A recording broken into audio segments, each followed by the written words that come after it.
Hey guys, Nolen and Jason here with Roofing Webmasters. Howdy. How's it going? So today the title is gonna be what I like about working with roofers, and you know This why. is not pandering, by the way. Yeah, it's well, we say so much stuff that we don't like, and we talk about problems that it's worth going into why we chose to work with roofers in the first Yeah, place. why it's a category. Yeah, we like. why it's our primary category actually. So it's the one that we have the highest percentage of clients in. Right. And so, I mean, just on a there's a difference between someone who chooses to be a roofer and other contracting trades, because a lot of the other people are tradesmen. Yeah. The roofer typically is a business person and entrepreneur. Yeah, that happens to run. They're usually businessmen and marketers often. Right. Who happen to run a roofing company. That happen to have chosen to go into roofing. Right. But they didn't choose to go in, and there's not anything wrong with these other categories, but they didn't choose to go into HVAC, for example, which we work in too. But the HVAC person very often is a technical tradesman.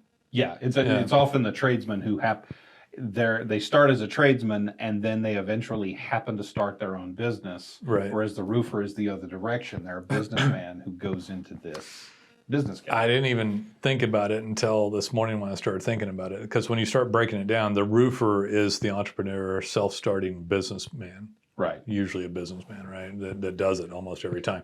And so and some of the other ones are hit from a little bit of a different angle. But where the thought came to mind was we got a lead, and I looked up the lead, and I hadn't even talked to this guy yet, but he's a roofer out of Oklahoma, and I'm like, that's a cool looking guy, and he looks like a nice guy. But as a typical roofer, I was like, yeah, he looked like a hard-working, salt-of-the-earth type of guy that would just roll up his sleeves and get to work, but also pretty good guy. Just from a photo, just him on this simple website that he had. That's about all he had was him sitting up there.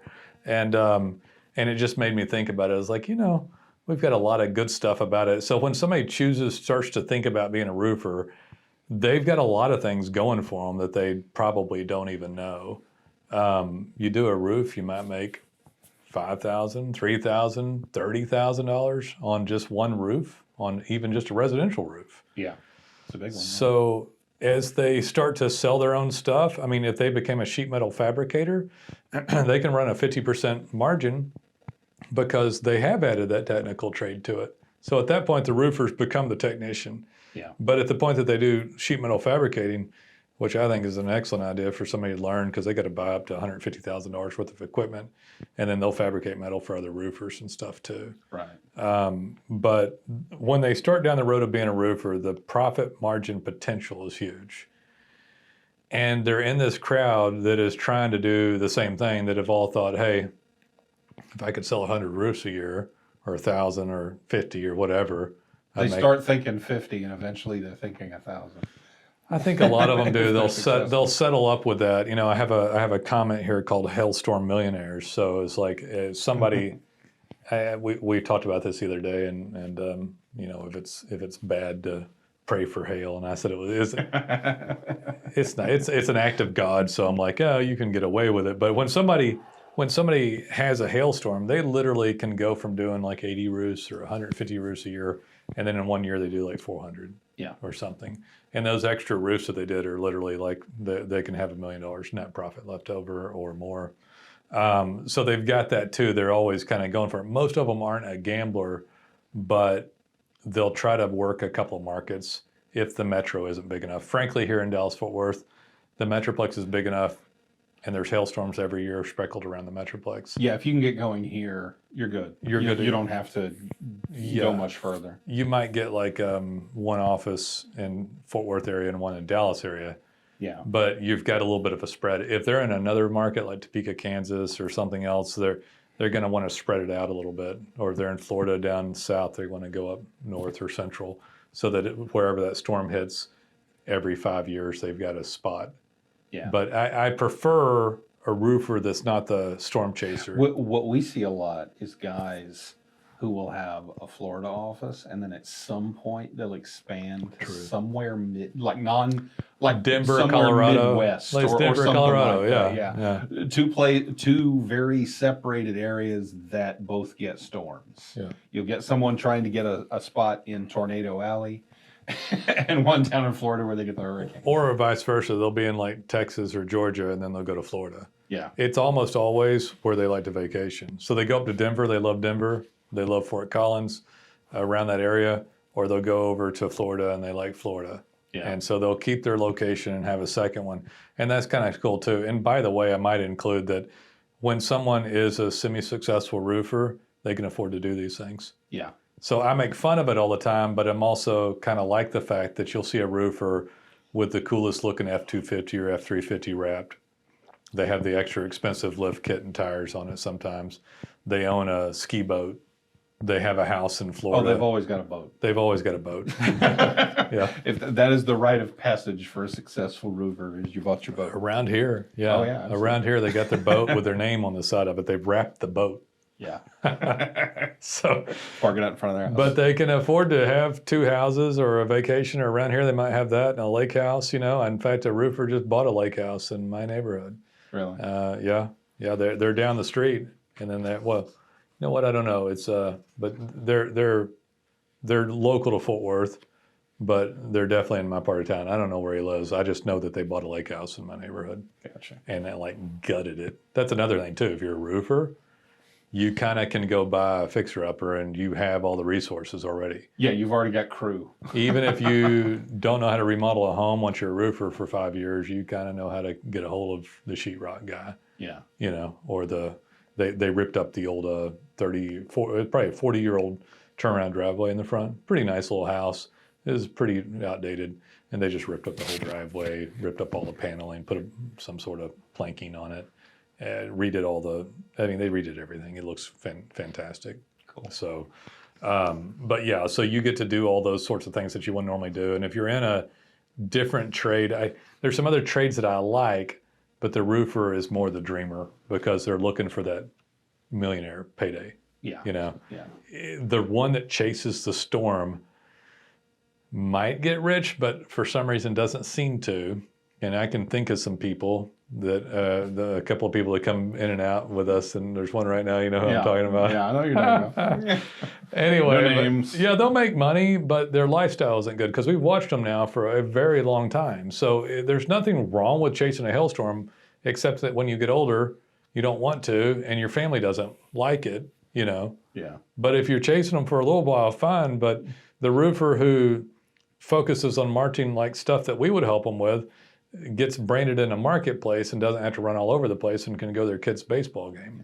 Well, what I really like about roofers, and it ties back to the whole businessman first thing, is they understand the importance of marketing. They do more Without than some of our other clients. Yeah, without having to be led through it. Right. They're ready to do whatever has to be done. Yeah, and they landed upon roofing because it's just a smarter line of work. The roofing profession, or for a business person, allows some flexibility. Right. So they're not on a repair dispatch cycle. Yeah. So it's nothing wrong with a repair dispatch cycle. Like I'm talking like, we'll just use HVAC again as an example. They can get rich in HVAC, absolutely, but that's that churn just going all day long. Yeah. The problem with HVAC is it has cycles. You know, spring and fall are death blows to HVAC. The roofer's problem is wintertime. Yeah. Depending on the material. Yeah, and also depending on, I mean, some parts of the country, winter's no big deal. Some parts that, like here, it's not as big of a deal, but in some areas they're shut down for 3 months. Yeah. And there's some coatings can't be sprayed unless it's 41 or 2 degrees. So they literally are shut down, or there's literally snow on the roofs and they can't get to it. Yeah. So in some parts of the country they get shut down. But if it's a smart guy and he's successful and he can be successful there, they take off like 3 months sometimes. Yeah.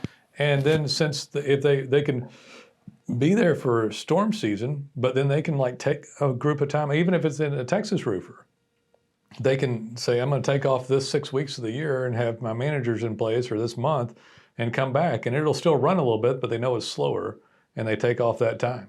Yeah. They can also keep overhead ludicrously low. Like if you have a dispatch center and regular client calls, and let's say you're running 10 trucks on the road or 20, and you have 30 people working for you, that is not low overhead. No. The roofer can Because all that has to be paid even when there's no calls coming in. no matter what, they're paying that, and they're tied to it, kind of almost like a cash register. It's just moving. Yeah. The roofer can throw through 350 jobs in the year and still have downtime. Yeah. And he can go up and flex and then come back down. The roofer can do 120 jobs a year and have a hailstorm hit up to 360 and increase and then whack his expenses back down. Right. And in off season, he's got a minimal office staff and salesman or whatever. Yeah. But he's not paying crews. That's what happens to the HVAC company, by the way. If the HVAC company owner is too nice, they'll bankrupt themselves because they'll keep their staff on throughout the spring and fall. Yeah. They've got to like cut people immediately as soon as there's no calls. It's kind of a vicious little deal. The roofer needs to do the same thing, and sometimes the problem, the roofer will actually have a hailstorm, make the $1 million, expand to 1 or 2 more locations, and then increase their expenses that they never had, and then eat up all their money. And if no hailstorm hits, they're toast. Yeah, that is the one thing that we see with less experienced roofers. Yeah. Is they get that storm year, that big storm year, big storm, and they do 400, 700 roofs, best year they have ever had, and they forget that it's not like that all the time. Right. And we'll see, like I said, some of the inexperienced ones, they'll go a little nuts, and they'll hurt themselves. I will say that that's changed a little bit just since, I guess, post-COVID. It's been ludicrously busy in the home service market.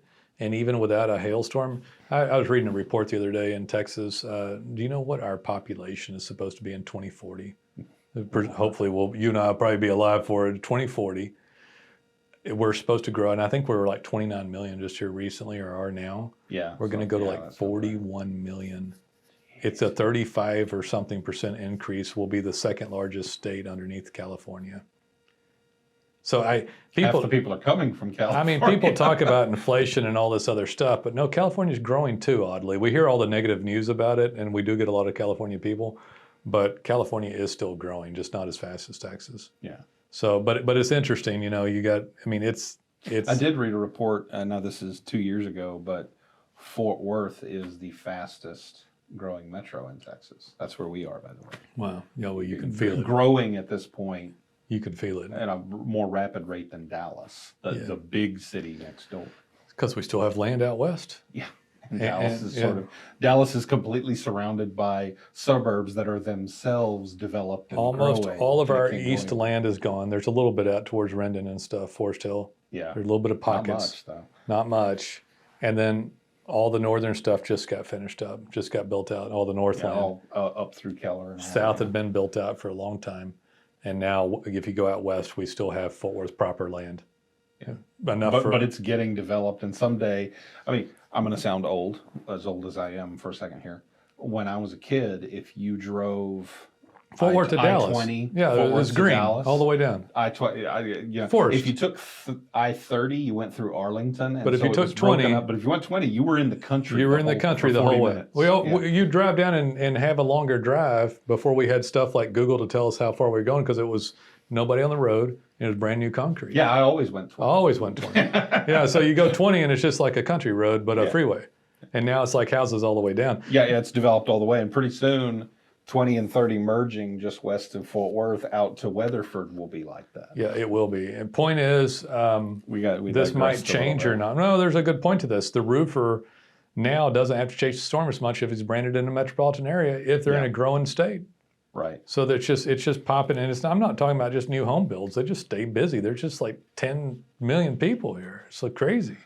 I think we've got room for hundreds of thousands of homes left, though, like 100,000. We do, and the thing is, you get some of it's new homes, but a lot of people still buy the old homes, and the old homes roofs you have to be re-roofed, storms or not. Storms and home sales, realtors, stipulation of the sale. I mean, there's all kinds of things. People that spent their insurance money and now it's a cash roof, stuff. We've had 2 years in a row with bad ice storms here. Even if it's not hail, a lot of people are going to have new roofs. Rough on the roof from the weight of ice longer than they're used to. We had Just elements, 110 degrees to 0. To yeah, I mean, it literally. that's literal, folks. Yeah. For those of you unfamiliar with Texas, now this year we had an ice storm 3 weeks ago. It was like 3 days. It wasn't bad. One day of ice and snow, and then like 3 or 4 days to melt.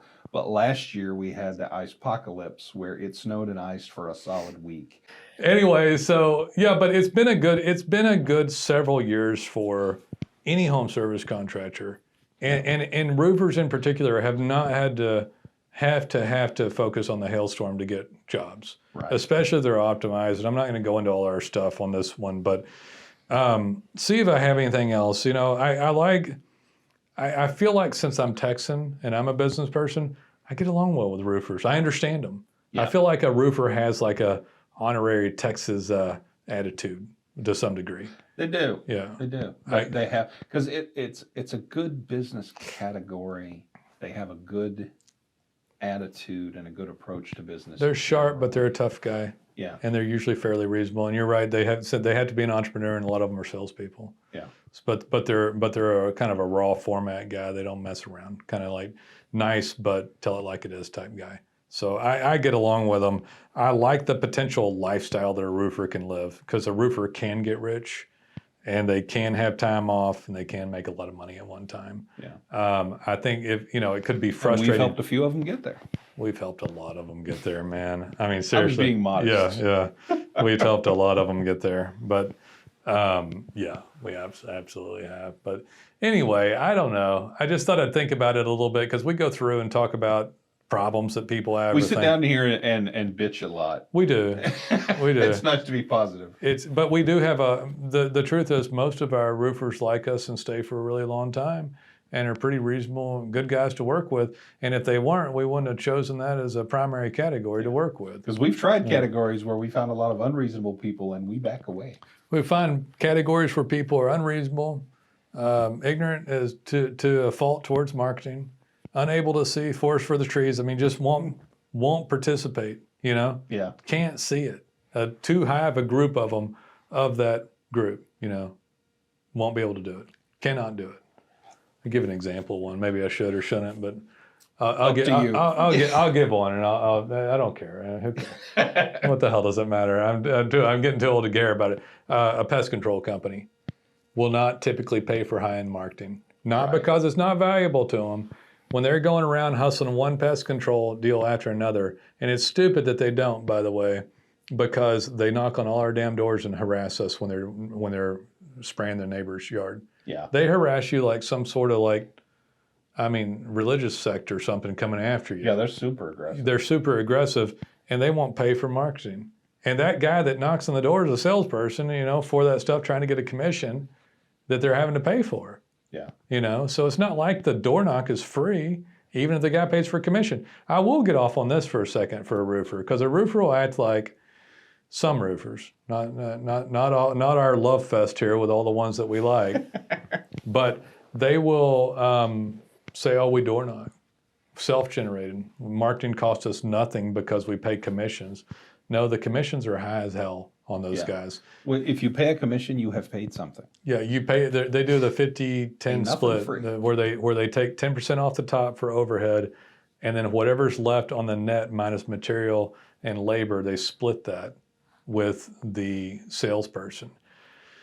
That's a lot. But that's a lot, and then that's the standard Texas deal or an unlicensed area deal, because there's so much competition. So the roofer can, the salesperson can make more than a roofer basically in this scenario, but they'll pay for it to get the job, and the company will still make money. I don't have any issue with that, but they will have to. We did a whole podcast encouraging it, as a matter of fact. Yeah, there's nothing wrong with it, but they'll have to pay for insurance, for ZipRecruiter ads, for a manager, sometimes for a van to go door knocking in, and insurance on that, other layers of infrastructure, the owner's time away from other things to mess with all these yahoos that are doing it. They barely ever get a good one. But I mean, I don't have a problem with that either. That's just nature of business. If they would market and get branded digitally, it is by far less expensive than that. And if they give that lead out to somebody, they ain't doing no 50-10 split bull crap. Right. So that guy didn't bring the lead to the table. We don't get 50% commission. I wish, Yeah. but we don't. Yeah, they sell like a $10,000 job just for easy math, and the material on it is, I don't know if I'm going to do this right. Some roofer might get upset with my numbers on it, but let's say that it's $5,000 worth just for easy. They got they got $5,000 left. They take 10% off the top, so it's $1,000 off the 10. They got $4,000 left. And they split that. And I can't remember. It's like 50-10-10 or 10-50-50 or something. I forget what people call it. If it's in a state that's highly regulated, like California or something, where we hardly ever get a roofer because of this, I think. Don't go to California, I don't think, if you're a roofer. But, and I don't care if I insult any of them, because we never get a call from a California roofer because they're so over-regulated. And every client we have in California, I don't know that we have any roofers in California, but we have some of our other categories there. And they talk a lot about the regulation. It's horrible, but they don't pay as much to the salesperson, because they can barely get anybody together to do the work, and the work comes to them, and it's like almost unionized at that point. But anyway, so yeah, marketing from that standpoint, it's like, but some of these categories won't market. They just won't stinking market. Pest control is one of them. There's some people that make their living off of webmaster services for pest control, but it doesn't mean it's not a horrible category because of it. Yeah. But a roofer overall, since they are an entrepreneurial person, a lot of times sales driven as part of it, they're pretty good marketers overall. Yeah. But you got to get somebody darn good like us to compete with all of them. But it's worth competing. A lot of people too will say, "Oh, it's too much." No, I mean, they all fought to get up there, and ranking and all that. That means you have to, and there's no business you can get into where you don't have to. No, not anymore. Unless you invented a new thing nobody else has. Not even the pest control. There's enough of them that will fight to make it hard to get up in ranking. There's just too many of them that don't see it well enough, right? For us to want to mess with them. Anyway, no need to hate on all pest control people, but it's a good one to hate on. I would not take one. There's no way. Yeah, we've tried it. Would Never not works take. out. All right, I don't know. I feel, you know what? If we did a disservice on this podcast, you want to hear what it is? What? We're very animated when we're angry about stuff that we're complaining about. No, I think it was good. And now we're telling them we're just more relaxed when we're telling them stuff that we're positive about. They didn't get the same energy level. Whatever. Yeah, they're great. I don't know, but anyway, yeah. I thought it was all right. It was all right. Yeah. We'll see you guys. Take it easy.